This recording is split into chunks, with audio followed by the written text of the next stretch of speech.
let's say I'm an economist, and I'm curious about whether, in general, things are getting more expensive or not, and if they are getting expensive, by how much. So the way I'd approach that is I would think of, well, what are just a bunch of goods and services that the average person would buy? So I would think up some type of basket of goods and services. And I would try to weight that basket based on how people actually spend their money. So I'd say, okay, 40% of people's money on average is spent on housing. Maybe another 10% is spent on transportation. Maybe another 10% is spent on food. And I would go out into the market and I would try to take an average of what these things cost. And I would sample a bunch of products, a bunch of services, so I get a decent average of that. So this is not a simple thing to do, but I'm an economist and I'm serious about trying to calculate that. And let's say that when I take that weighted average of all of this stuff, I just come up with a number. And I'm not giving you the details of how it's actually calculated, but to give you the idea of what they're doing. So I get a number. So I just, to rent to buy or lease your average automobile, to lease your average apartment, to buy your average servings of food for a given family, all the rest. Let's say I come up with that costs, and I'm making up a number here. Let's say that it costs $20,000, my basket of goods and services, just based on the way that I've weighted it. And this is all happening in year one. So this is in year one. Year one. Now I'm curious whether between year one and let's say year five, whether things got more expensive. So I'll take that same basket of goods and services. So basket of goods and services. And I'll try to figure out what is their weighted average cost in year 5. And this is a lot harder than it might sound right now because the baskets of goods and services change. If computers get faster, do you use the same computer or do you think about what the average computer is, which would now be a better computer? If most people's TVs got bigger, do you use the same TV in year 1 and year 5, or do you adjust for what is now the average TV, which is now bigger? If houses have gotten bigger on average, do you use the same house or do you use the average house? So there's a whole bunch of areas here that you can really tweak, and these are actually huge subjects of debate on what is the actual increase in cost. But let's say that you're able to do this in what you think is a pretty reasonable way. And you find that the same basket of goods, adjusted for things like technology and all of the rest, now costs $22,000. So your takeaway from here is the same things that cost $20,000, the things that gave you the same standard of living in year 1, to get that same standard of living in year 5, you now need to spend 10% more. It's gotten $2,000 more expensive off of $20,000. So it's gotten 10% more expensive. So you as the economist, what you would say is, as the way you've defined it, your consumer price index, and this is abbreviated with CPI, consumer price index, your consumer price index is up by 10%. Or another way, based on the way you measured it, and it changes from country to country, and even within countries they change the way that they do these basket of goods.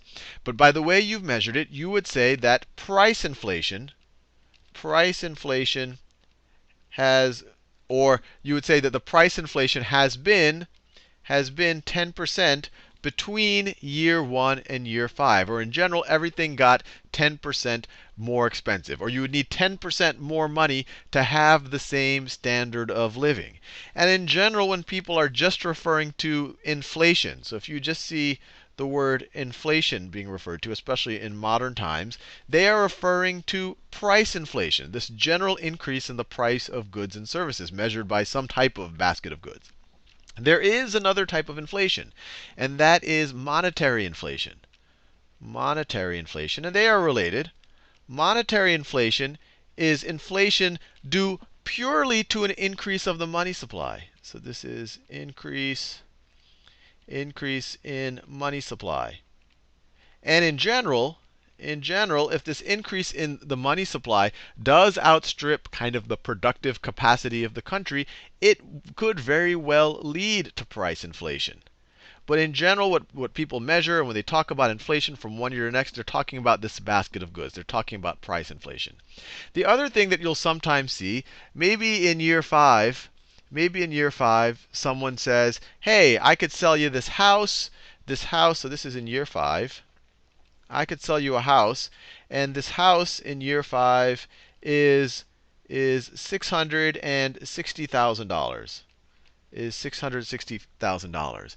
And someone might ask, well, what would be that price if we adjusted it for inflation in year 1 dollars? So what they're saying is, if you adjust for how much value your money has lost, because if things are getting more expensive, that means each dollar is being worth less. You can buy less with each dollar. So when people say, how much is that adjusted for inflation in year 1 money, you're essentially saying, what amount of money would that house have had to cost in year 1 that when you adjust it for inflation, when you increase it by 10%, so that's the same thing, increasing by 10% is the same thing as multiplying by 110%, or multiplying by 1.1. So what amount of money would that house had to have cost in year 1 that if I multiply it by 1.1, I get $660,000? And we could do a little quick math here to figure that out. So if we say, let's say that, I don't know, let's call it P. P is the price of the house in year 1. I'll call it P1.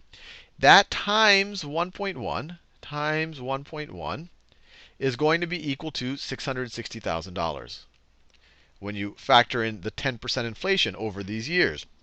Now this is simple algebra right here. You can divide both sides by 1.1. Divide both sides by 1.1. And we get these cancel out. You get the price of that house in year 1.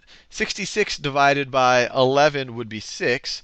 Now you could work it out with a calculator if you don't feel comfortable with what I'm about to do. But this would give you $600,000 if you work this math right out here, and you could figure out the decimals. I mean, what we could do, well, I think you get the general idea here. You can use your calculator. I kind of did this one in my head. But the general idea is a house in year 1 that is $600,000. $600,000. If you factor in the devaluing of the currency, or how much more expensive everything got in year 5 would cost $660,000. So you might hear someone say, when they're talking about inflation or they're talking about price increases, this house in year 5 is $660,000, which is equal to $600,000 in year 1 money. And as an example of that, I live in a neighborhood where the houses have gotten all of a sudden, because I live in the heart of Silicon Valley, it's not a fancy neighborhood by any stretch of the imagination. But the houses now are quite expensive, and we have neighbors who moved in the 50s, and they say, my God, I bought our house for $10,000, and now people are selling these houses for so much more. And the reality is that it is true. The house has appreciated, but $10,000 in 1950 was actually a lot of money. Doctors and engineers did not make that much more than that much per year. I don't know the exact amount. So the reality is that you actually have to adjust money for the year that you're talking about, and you have to adjust it for inflation. So if you believe this 10% inflation number, hopefully people's incomes also increased by the same amount. So the same person, maybe with the same skills and the same job, who could afford the house for $600,000 in year 1, could now pay $660,000 for it, and it won't take an unusually large chunk of their expenditure. It would take the same chunk that it did in year 1. So hopefully that clarifies things a little bit, and I'll in the future do more videos going into the details of inflation.